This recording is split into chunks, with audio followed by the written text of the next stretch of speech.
Hello दोस्तों, कैसे हैं आप लोग। आई होप पिछला वीडियो आप लोगों को पसंद आया होगा।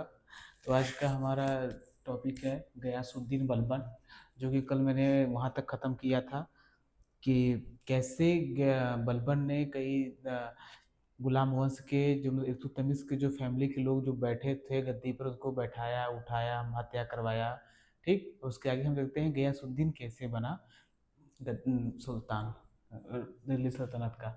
तो गयासुद्दीन बलबन 1266 में नासिरुद्दीन का हत्या होने के बाद बैठा गद्दी पर। उसके बाद देखिए उसका इसके करेक्ट पहले शुरुआती बेसिक देखिए इसके बारे में। इसका मूल नाम था बहाउद्दीन। ठीक, अब देखिए इसका मेन क्या था, ये इस पर फोकस करेंगे हम। इसके बाद यह क्या था, ये इल्बरी तुर्क था जिसे मंगोलों ने इसके बाल अवस्था में ही मंगोलों ने इराक से चुरा कर इराक के ही जलालुद्दीन नामक व्यक्ति को बेचा था, जहां से इल्तुतमिश ने इसे खरीदा और खरीदने के बाद इसे अपने सेवा में रखा। और जब सेवा में देखा कि अपने काम के प्रति बहुत ही रुचिपूर्ण है, फिर वहां से इसे प्रसन्न होकर या प्रभावित होकर इल्तुतमिश ने जो 40 पदों का तुर्कान ए 40 गाना बनाया था या 40 चालीसा बनाया था, उसमें यह शामिल कर लिया 40 दल में। ठीक, अब उसके बाद देखिए यहाँ होने के बाद यह कई कई पदों पर अपना सेवा देता रहा। सबसे पहले इसने क्या किया, इल्तुतमिश के समय यह क्या था, खास दास था। खास दास, अब देखिए खास दास था। अब विश्वसनीय, इसका खास दास का मतलब क्या होता है, विश्वसनीय प्रतिनिधि। उसके बाद रजिया सुल्तान के समय में यह आमिर ये शिकार था, मतलब कि रजिया जब भी बाहर जाएंगी तो उसे उतना बॉडीगार्ड मतलब यह सेवा देगा या संरक्षक का काम करेगा। ठीक, या सुरक्षा। अब बहराम साहब के टाइम में ये क्या था, अमीर याकुर। अमीर याकुर का मतलब आपने पहले भी बता चुका, पहले वीडियो में आपने देखा होगा। इसका मतलब होता है अश्वारोही सेना का प्रधान, मतलब कि जितना भी घुड़ वाला सेना है उसका ये लीड करेगा। ठीक, अब उसी समय ये क्या होता था कि जो भी सेवा देता था गद्दी पर सुल्तान को, उसे कोई एक जागीर मिलता था, जैसे कोई जमीन मिलता था। तो इसे वहां जब बहराम साहब के समय से क्या मिला, रेवाड़ी का जागीर मिला। ठीक है, उसके बाद अलाउद्दीन मसूद शाह के समय यह आमिर हाजिब था।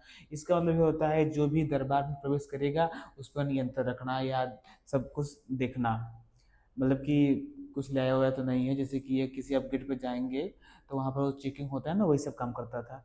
अब वहाँ पर उसके क्या मिला, यहाँ आमिर हाजिर था, जैसे फांसी, मतलब कि हरियाणा को उस समय में फांसी बोला जाता था एरिया को। उसके बाद नासिरुद्दीन नाइब ए मुमालिकत के पद पर था, जो कि सबसे बड़ा पद उसने बनाया था। उसका मतलब था कि ये सुल्तान से नीचे ही रहेगा और वजीर से ऊपर रहेगा, मतलब कि जो भी सुल्तान कोई भी निर्णय या निर्माण जो जनता के लिए या कुछ व्यवस्था करेगा, तो यह उस सोचेगा या कुछ भी करेगा तो यह उसका निर्माण करेगा। ठीक, और उसके बाद उसको व्यवहार में यह करेगा। जैसे कि आजकल के पीएम देख लीजिए, कोई भी नया कानून बनता है या कुछ करता है तो सब पीएम के थ्रू होता है, केवल वहाँ राष्ट्रपति का हस्ताक्षर चाहिए होता है। ठीक है, जो कि संसद में पारित होने के बाद ऐसा होता है। ठीक, अब इसके बाद देखिए इसने अपने गद्दी पर बैठने के बाद क्या क्या किया। ठीक है, आप इतना दूर का स्क्रीन शॉट ले लीजिए। ठीक, तो हम अब देखेंगे कि सुल्तान बनने के बाद बलबन ने क्या किया। अभी तक आपने देखा उसको क्या क्या उपलब्धियां मिली, क्या क्या उसने किया, किस किस पोस्ट पर था और शक्ति में कैसे धीरे धीरे बना। ठीक है, अब उसके बाद हम देखेंगे कि उसने गद्दी में बैठने के बाद क्या किया। ठीक, तो सुल्तान बनने के बाद उसने सबसे पहले उपाधि, उससे पहले से नासिरुद्दीन ने उसे उपाधि दिया था उलूग खां का, जो कि आप लोग पहले से जानते हैं। उसके बाद उसने दो उपाधियां अपने खुद ली। पहला क्या था, नियाबत ए खुदाई, और दूसरा जिल ए इलाही। नियाबत ए खुदाई का मतलब होता है खुदा का प्रतिनिधित्व करने वाला, और जिल ए इलाही का मतलब है ईश्वर की छाया। ये दोनों उपाधियां उसने किस लिए ली। सबसे पहली बात कि खुदा के ऊपर सबका विश्वास था, सब लोग तुर्की मुसलमान थे, और ये दोनों उपाधियां लेने से सब उनकी बातों को आसानी से सुनेंगे और जो भी नीतियां और व्यवहार में जो कार्य करना पड़ेगा वो आसानी से करेंगे। ठीक है, अब उसके बाद देखिए उसने दो चीज और किया। क्या था, एक सिजदा और पाबोस, जो कि है तुर्की में ईरान में यह चलता था, ठीक है। और सजदा का मतलब क्या होता है, सिर झुकाकर नमस्कार करना, ठीक। तो सजदा क्या कि जब भी सुल्तान मतलब कि बलबन दरबार में आएगा तो सब लोग सर झुकाकर उसका नमस्कार करेंगे, ठीक। और उसके बाद पाबोस, जो भी उसके पास जाएगा उस कदम चूमेगा, दंडोवत कदम मतलब कि हाथ ऐसे आप पीछे करेंगे और घुटने के बगल ऐसे पूरा बैठेंगे, उसके बाद उसका कदम चूमेंगे। जैसे कि आपने बहुत सारे अगर इतिहास वाला मूवी देखा होगा, उसमें देखा होगा आप लोगों ने, ठीक। ये सब कुछ ने करवाया। और वह अपने आप को, जो कि सब लोग पता है, पहले सब जानते हैं कि वह क्या था, एक दास था, उसके किसी भी पुरानी चीज़ों के बारे में कुछ पता है नहीं, ठीक है। तो उसने अपने आप को क्या किया, उसने बताया एक है इराक के मतलब देवता में, उनका नाम क्या था, अफसारिया बा अफरासियाब, ठीक है। वो मतलब कि देवता माने जाते हैं, उनका वंशज अपने आप को बताया, जो कि लिखा गया है फिरदौसी के शाहनामा में, ठीक है। फिरदौसी का शाहनामा एक बुक है जिसमें अफरासियाब वंशज के बारे में लिखा गया है। तो आपने बताया कि मैं उस वंशज का हूँ, और एक ये ईरानी त्यौहार मनाने लगा नौरोज, और बताने लगा कि कि जो निम्न कुल के लोग होते हैं वह मतलब कि उनसे बहुत क्रुद्ध हो जाता है, और अपने आप उनका उसकी हाथ तलवार पर चली जाती है। ये अपने आप को दिखाने लगे कि मैं बहुत बड़ा उच्च कुल से आता हूँ, ठीक। ये सब उसने किया। उस सबसे पहली बात वह मतलब कि अपने आप को एक कमरे में बंद रखता था, हमेशा किसी के भी सामने आता था तो पूरा पोशाक पहनकर, जल्दी उसका चेहरा जल्दी कोई लोग देख नहीं पाता था, ठीक है। वो बंद रहता था, हमेशा ढका हुआ रहता था। उसके बाद देखिए उसने क्या किया, सेना के विषय में सेना संगठन किया, एक विभाग उसने बनाया, दीवान ए आरिज, और पद का नाम रखा इमाद उल मुल्क, ठीक है। यह क्या किया, मतलब कि जो भी पुराने लोग रहते थे सेना में, तो उन लोगों को जागीर मिलता रहता था, ठीक है, कि ये सेवा दिया इसे जागीर मिल जाएगा। ऐसे ऐसे राज दरबार के बहुत सारे दिल्ली सल्तनत के जो भूमि थी वह सबको दिया गया, कुछ बचा नहीं। तो उसने क्या किया, एक नियम बनाया कि जो भी सेवा देगा उसको, जब तक वह जीवित रहेगा तभी तक वो भूमि जो उसे मिली है उसके पास रहेगी। उसके मृत्यु उपरांत वह सारी भूमि फिर दिल्ली सल्तनत के सुल्तान की हो जाएगी, ठीक। ऐसे और कुछ लोगों को जो नहीं सेवा दे सकते थे उनको पैसे देकर देकर उसे हटा दिया और नए लोगों को भर्ती किया, ठीक। उसके बाद उसने सबसे बड़ा कदम बताया गुप्तचर का, और गुप्तचर के कारण ही यह इतने सालों तक बना रहा सत्ता में। अब देखिए उसके बाद उसने गुप्तचर विभाग बनाया। गुप्तचर विभाग का नाम था बरीद ए मुमालिक, जिसके अधिकारी का नाम था बरीद।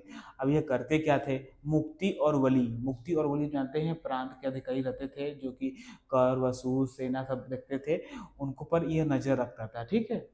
और जो भी बरीद मतलब जो भी अधिकारी बनता था गुप्तचर का, वो अगर अपना काम नहीं किया या इस विभाग में कोई भी काम करने वाला अपना काम सही से नहीं किया, तो उसे मौत की सजा या और भी सजा, जो ब्रूटल वाला सजा उसे देता था, ठीक। और देखिए इसकी एक नीति थी रक्त एवं लौह की नीति। रक्त एवं लौह मतलब कि जो भी विद्रोह विद्रोह किया उस व्यक्ति को पकड़ा जाएगा, मारा जाएगा, उसके बच्चे और उसकी पत्नी को गुलाम बना दिया जाएगा, दास बना दिया जाएगा। फिर अब देखिए इसी में एक बंगाल के गवर्नर था, क्या, तुगरील खां, इसने अपने नाम का सिक्का चला दिया, विद्रोह कर दिया, सिक्का चला दिया। तो इस पर करीब इसको हैंडल करने के लिए 2 साल लगे। इसमें इसके 2 अपने अधिकारी को भेजे, बहादुर और एक कोई और नाम था, हालांकि उसका नाम पूछता उछता नहीं है। तो ये गया, फिर उसके बाद कुछ संभाला नहीं गया, हैंडल नहीं कर पाए, तो यह क्या किया, खुद बलवन गया बाहर और उसे बंजारों की मदद से उसे पकड़ा और उसकी हत्या कर दी, ठीक। उसके बाद इसने और विद्रोह में होती है मेवा और मतलब कि बोलते हैं, और राजपूत, इन लोगों ने विद्रोह किया। इन लोगों का बुरे तरीके से इसने दमन किया। फिर 40 दल, हालांकि आप जानते हैं कि बलबन खुद एक 40 दल का मेंबर था, उस ये जानता था कि ये लोग क्या कर सकते थे, तो इसने सबसे पहले धीरे धीरे 40 दल को खत्म किया, ठीक है। मतलब कि उन पे फूट डालना, और कोई भी कोई गुनाह कर दिया तो उसे दंड दे देना, बहुत ज़्यादा बड़ा दंड, मृत्यु भी दे देना। और उसके बाद था एक उलेमा थे। उलेमा ये थे कि राज दरबार को जो भी नीतियाँ बनाते थे, जो भी कार्य करते थे, तो उसको सुल्तान को सलाह देते थे। ये धीरे धीरे उन लोगों से सलाह लेना बंद कर दिया, और एक समय के बाद उन्हें अधिकार बंद कर दिया कि आप कोई सलाह मशवरा नहीं दे सकते हैं, ठीक है। उसके बाद इसके फैमिली के उस बारे में देखते हैं। इसके 2 बेटे थे, पहले बेटे का नाम था शाहजादा मोहम्मद और दूसरा बेटा था बुगरा खां, ठीक है। अब इस शहजादा मोहम्मद जो कि सबके बड़े बेटा था, तो उसको ज़्यादा मोहब्बत थी उसके बड़े बेटे से, जो कि, और इसके जो बड़ा विद्रोही था वो मुगल थे। ठीक, वो मुगल, जब मुगल से ये परेशान हो गया था, और इसने अपने एक राजदूत को मुगल दरबार, क्या है, मंगोल, सॉरी मंगोल, मंगोल से परेशान हो चुका था, तो इसने अपने एक राजदूत को मंगोल के दरबार में भेजा, और दो रास्ता और बनवाया, जहां जहां से ये लोग आते थे वहां पर कड़ी प्रबंधन करना। ठीक है, तो एक प्रबंधन किया मुल्तान, लाहौर और दीपालपुर में, जहां पर उसने अपने बड़े बेटे शाहजादा मोहम्मद को रखा, और दूसरा था सुनाम, समाना और भटिंडा, यहाँ पर भी, यहाँ से भी लोग आते थे मंगोल। ठीक है, तो वहां पर बुगरा खां को रखा। अब देखिए, यह जब मंगोल से युद्ध करते टाइम इसके बड़े बेटे शहजादा मोहम्मद की मृत्यु हो जाती है। ठीक, और दूसरा बेटा इसका बुगरा खा जो सुल्तान बनता है, और ये कोई इसके चॉइस नहीं था, मतलब कि मैं ही बनूं, कुछ करूं, कोई इच्छा नहीं थी इसकी। तो इसने कुछ दिनों बाद अब शहजादा मोहम्मद के बड़े बेटे को कैखू सरो को गद्दी पे बैठाया और हट जाता है। उसके बाद कुछ लोगों ने, अमीरों ने मिलकर इसको हटाकर हत्या करवा दिया, और कैकुबाद को बना दिया। कैकुबाद को भी हत्या करवा कर, एक था खिलजी, ठीक है, मलिक था, उसने खिलजी, जो कि इसको इसको यमुना की नदी में फेंकवा देता है। फेंकवाने के बाद इसके बेटे को, का नाम है शमसुद्दीन, कुछ देर उसके शमसुद्दीन की उम्र की संरक्षण करता है। ठीक है, संरक्षण करता है कि कोई ये ना बोले कि मैंने मरवाया, उसका संरक्षण किया, क्या रीजन था पता नहीं। बस इतना जानिए कि फिर खिलजी इसके बाद बनता है। और देखिए, जब बलबन 1886 में बना, तो इसका मेन रीजन क्या था, मतलब सही था। उसमें लिखा गया है बुक में कि इसके बड़े बेटे के मर जाने के बाद इसके स्वास्थ्य पर बहुत असर पड़ा, और इसने जल्द ही 86 में अपना प्राण को त्याग दिया। ठीक, और इसमें कुछ नहीं, अब अगले वीडियो में हम देखेंगे कि यह खिलजी क्या किया, क्या नहीं। मेन चीज़ आपका फोकस रहना चाहिए कि यह कैसे क्या किया। ठीक है, क्या प्रशासन को कैसे बनाया, क्या किया दिल्ली सल्तनत के लिए, मेन फोकस यहाँ से ही आता है। ये ना कि इसका बेटा ये वो, कुछ नहीं आता है, क्या किया, बस यही सब। मेन फोकस आपका होना चाहिए किसी ने किया क्यों, और क्या इसे पद आया, जैसे कि यह सिजदा पाबोस किसने लाया, और नियाबत खुदाई जिले इलाही उलू काई बाजियाँ किसकी थी। यही सब क्वेश्चन आपको पूछेगा, एसएससी एसएससी में, एनटीपीसी में यही सब पूछता है। ठीक है, और रखते ये सब याद कीजिएगा। सब्सक्राइब कीजिए, लाइक कीजिएगा, शेयर कीजिए जो दोस्तों आपके सेम स्टडी करते हैं। और जो भी आपको डाउट हो ज़रूर कमेंट में लिखिएगा। ठीक है, धन्यवाद, मिलते हैं नेक्स्ट वीडियो में।